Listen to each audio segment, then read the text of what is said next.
Bonjour à tous et à toutes et bienvenue pour un nouvel épisode de Spectrum Journée. Dans la dernière vidéo, je vous ai parlé du langage et de sa fonction de communication qui n'est pas toujours très appliquée, appropriée chez nos enfants autistes. Et je voudrais aujourd'hui faire une vidéo et vous donner 5 petits exercices pour vous aider à la maison à développer les demands. Les demands, c'est les demandes de votre enfant. Alors l'exercice numéro 1, c'est le jeu de la snack cachée. Donc, vous allez prendre une boîte transparente ou un sachet et vous allez mettre un encas préféré de votre enfant. Ça peut être des chips, ça peut être du raisin, ça peut être... Essayez de trouver quelque chose de plutôt sain. Donc, la méthode, c'est vous allez lui montrer ce snack en dehors du sachet. Vous allez le remettre dans le sachet, vous allez fermer la boîte, le sachet. Et vous allez lui tendre, mais vous n'allez pas lui donner.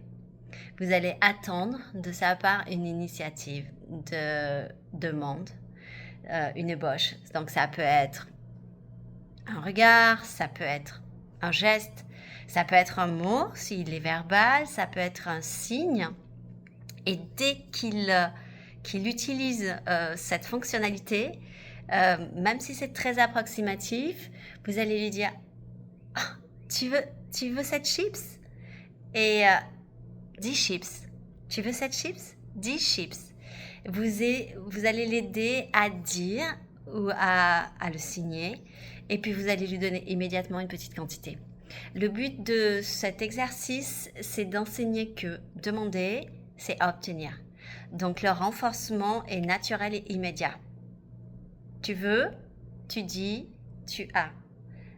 Donc, on travaille sur le prérequis au monde. Demander, c'est obtenir.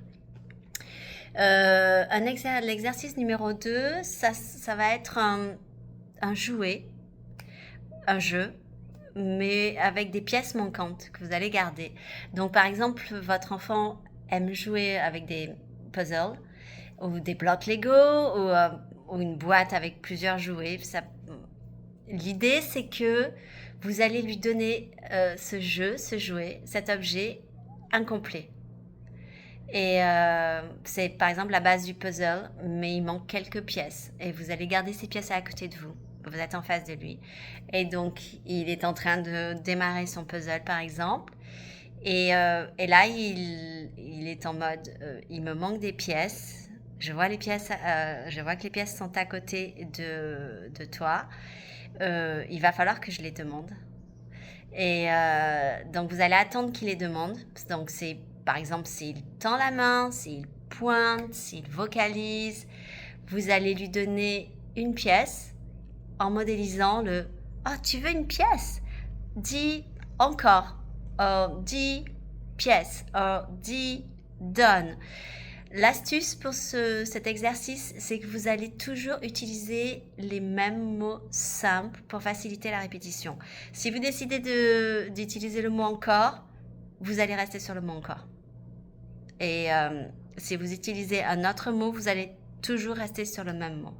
La demande est associée à un seul mot. Ça facilite la répétition, ça facilite l'acquisition et la mémorisation. L'exercice numéro 3, ça va être les bulles.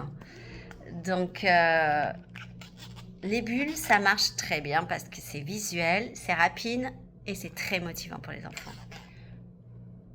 Très facile, vous soufflez quelques bulles comme je viens de faire et puis vous arrêtez. Et là, vous le regardez et vous attendez une réaction.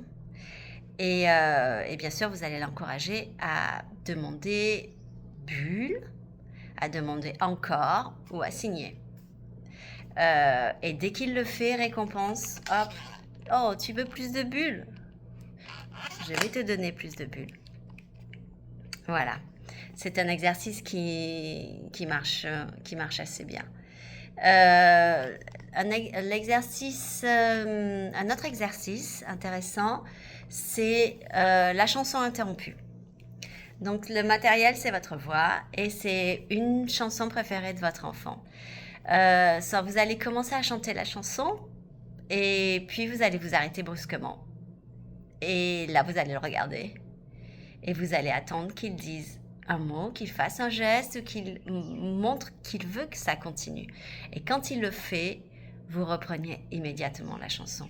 Là, le but de cet objectif, c'est d'apprendre à demander une action sociale ou une interaction. Parce que là, c'est purement interactif. Un dernier exercice, c'est le cahier de communication ou le PEX que vous avez à la maison. Donc ça s'adresse essentiellement aux enfants qui n'ont pas de langage. Et vous avez déjà l'utilisation de PEX à la maison pour ses besoins. Vous allez proposer 2 images devant lui. Par exemple, un ballon et des bulles. C'est 2 activités qu'il aime faire. Et vous allez l'aider à pointer ou attendre ce qu'il veut. Là, on est purement dans une demande. S'il est habitué à faire ça, donc ça va être facile, il va prendre le picto, il va vous tendre ce qu'il veut. Et là, vous allez mettre des mots. Oh, tu veux des bulles? Tu veux ça? Et là, vous allez lui donner. Et toujours associé, parce que c'est pas parce qu'on utilise des cartes visuelles qu'il n'y a pas de langage, ou que le langage n'est pas possible. Le pictogramme, c'est une étape. Et vous soutenez le pictogramme avec l'utilisation systématique des mots. C'est pas une fin en soi. Donc, s'il vous tend l'image des bulles, l'image du ballon, vous allez l'associer vous-même avec le mot. Donc, vous allez dire ballon. Et une fois qu'il va maîtriser le pointage, vous allez introduire le choix verbal ou le signe associé. C'est une étape. Donc, une astuce pour tous ces exercices, c'est qu'il faut renforcer immédiatement toute tentative de demande, même si elle est approximative. Vous utilisez le même mot ou le même signe à chaque fois pour créer de la cohérence. Vous restez dans la zone de motivation. S'il n'y a pas de motivation, il n'y a pas de choix possible, il n'y a pas de demande. Il faut vraiment que votre enfant soit intéressé. Et bien sûr, il faut être patient et il faut être cohérent et il ne faut pas le faire juste une fois par jour. Il faut faire ça et le répéter plein de fois, le plus de fois possible, pour que vraiment vous puissiez supporter cette acquisition, cette demande et que vous la développez. Si vous faites ça une fois par jour, ça n'a pas de sens. Si vous le faites de manière répétée,